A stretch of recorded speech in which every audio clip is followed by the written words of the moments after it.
Dieu travaille toujours avec ceux qui veulent travailler. Il bouge avec ceux qui veulent bouger et il ne s'assoit jamais avec ceux qui restent assis. Ça, c'est une citation du célèbre Reinhard Bonnke. Parmi ceux qui restent assis, il y a deux catégories de personnes. Il y a des personnes qui restent juste pour critiquer. Ils voient ce que les autres ont fait et ils réussissent à trouver ce qui est mauvais pour critiquer. Et parmi d'autres personnes qui restent assis, il y a ceux qui convoitent. Oui, ils convoitent parce qu'ils aimeraient faire comme ceux qui agissent. Aujourd'hui, je vais partager avec toi 3 clés qui vont te permettre de ne plus être un observateur passif, mais de passer à l'action.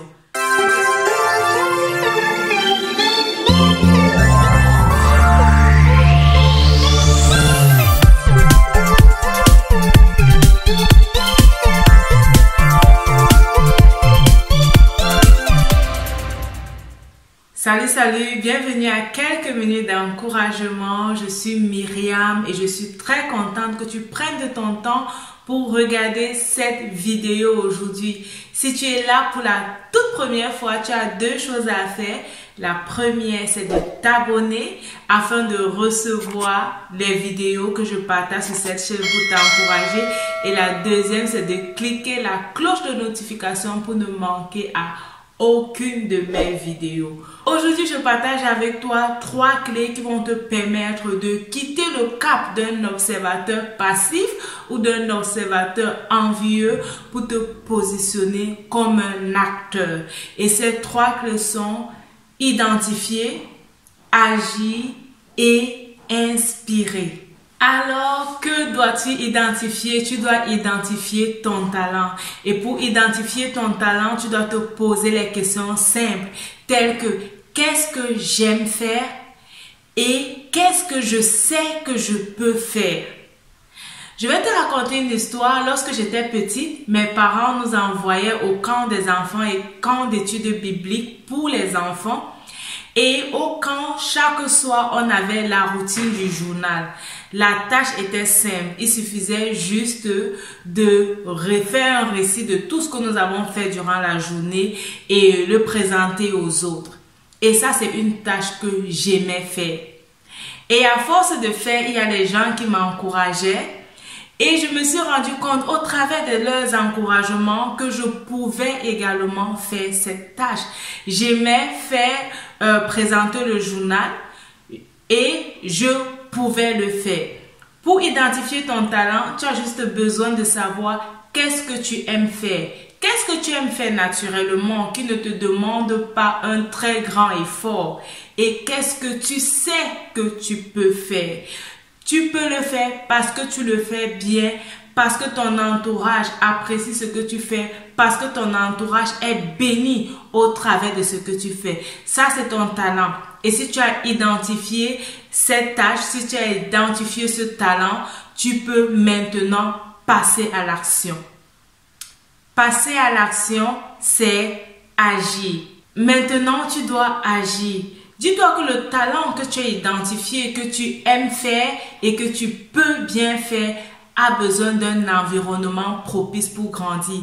C'est comme une fleur, une rose que tu aimerais planter dans ton jardin. La plante a besoin de quoi? Elle a besoin d'une bonne terre. Elle a besoin d'un bon climat pour pouvoir avoir de l'oxygène. Elle a besoin de l'eau. Et lorsque la plante réunit ces 3 éléments, elle va pouvoir te donner la belle rose que tu aimerais contempler dans ton jardin. C'est pareil pour ton talent. Tu as identifié le talent, tu as besoin d'un environnement propice, un environnement qui va te permettre de pouvoir développer ton talent, qui va te permettre d'utiliser ton talent pour être une source de bénédiction pour les autres, qui va te permettre de pouvoir exprimer le talent et de le laisser grandir. À force de travailler, à force de t'améliorer, ce sera comme à force de donner de l'eau à ta rose, le talent va grandir. Et lorsque le talent a grandi, tu te positionnes maintenant comme une source d'inspiration. Oui, tu inspires les gens au travers de ce que tu fais. Tu inspires les gens au travers de ton talent. Dans le domaine des réseaux sociaux, on parle de influenceur. Tu deviens un influenceur. Ta vie, la façon de vivre, la façon de pratiquer ton talent influence les autres personnes et incite alors d'autres personnes également à identifier le talent, à passer à l'action et aussi à pouvoir inspirer d'autres personnes. Reinhard Bonnke, c'est un évangéliste célèbre qui a influencé les gens par la mission, par sa façon d'agir, par ce talent, par le dévouement qu'il avait pour aller et de faire de toutes les nations les disciples. Rappelle-toi de ce que j'ai dit au début. C'était sa citation. Il a dit, Dieu travaille avec ceux qui veulent travailler. Il bouge avec ceux qui veulent bouger, mais il ne s'assoit jamais avec ceux qui veulent rester assis. Si tu veux voir la manifestation de Dieu dans ta vie, si tu veux inspirer d'autres personnes, tu as besoin de bouger, tu as besoin de travailler et tu dois passer à l'action. Alors rappelle-toi, ta vie c'est un don de Dieu et la façon dont tu la vis, c'est un don que tu fais à Dieu.